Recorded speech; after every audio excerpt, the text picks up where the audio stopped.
Now we will deal with the case of having multiple classes for one given problem. So we need not just to assign to two classes, but we need to assign values to different classes.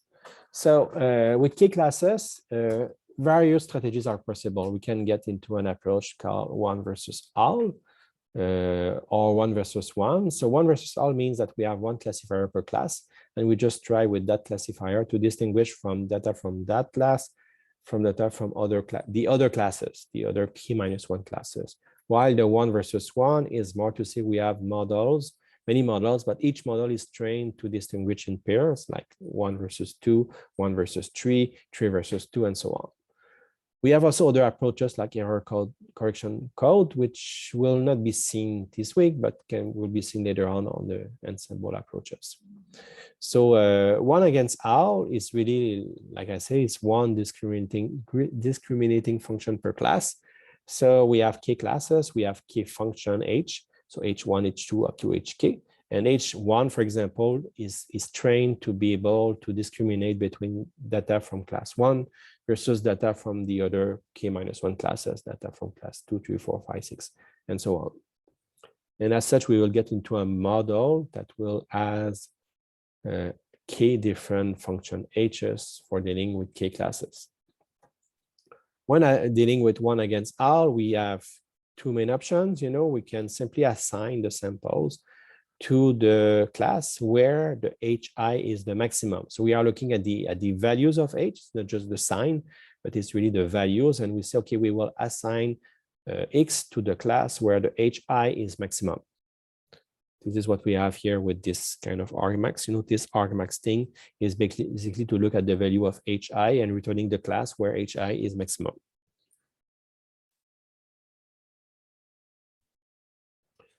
The second approach will be to say, okay, well, we can get into cases where we have many HI who are positives. And that is ambiguous in the sense that, as soon as we have one H that is positive, it means that the classifier considers this data being from the associated class.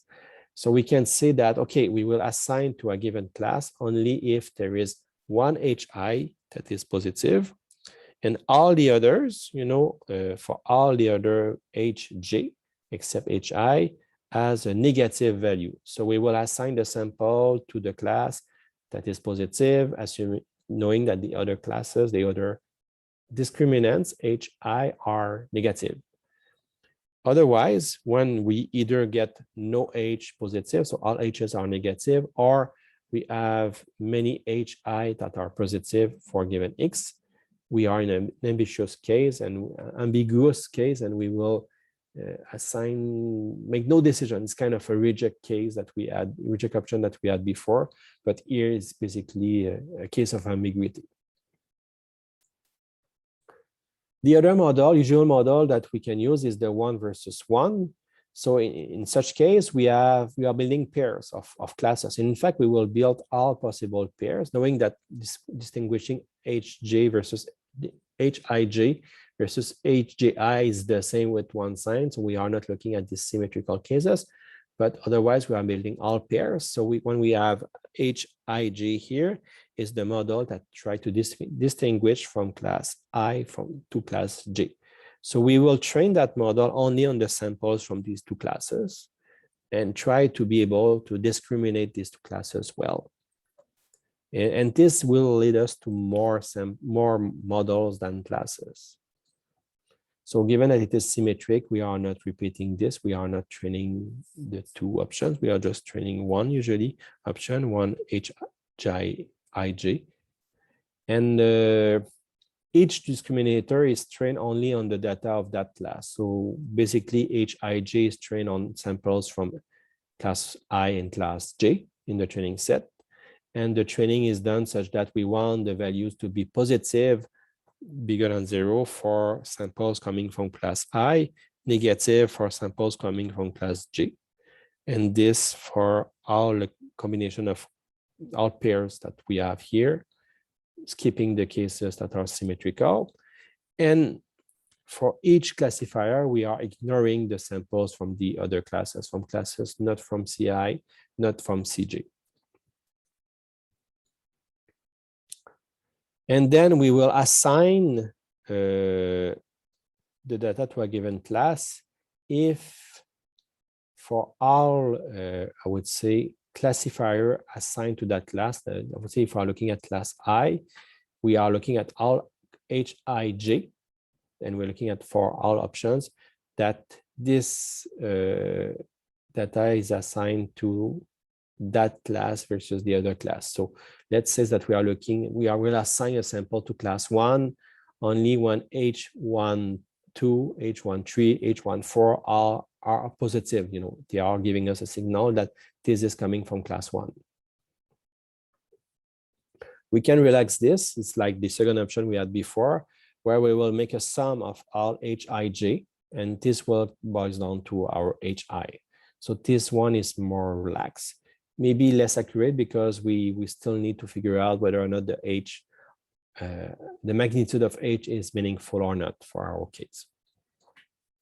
So looking at this visually, we see that we have three classes. So we have samples, which are the blue squares, the green diamonds, and the red square, the red circles.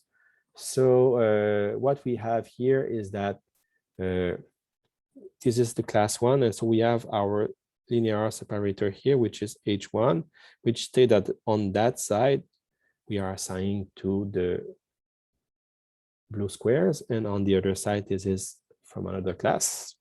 Similarly, we have that thing here, which is for class 3. We just say that, okay, on that side this is the red circles, on the other side this is the rest, and for the last one, same thing. On that side it is the green diamonds, on the other side this is the rest. And yeah, that's good for 1 versus all.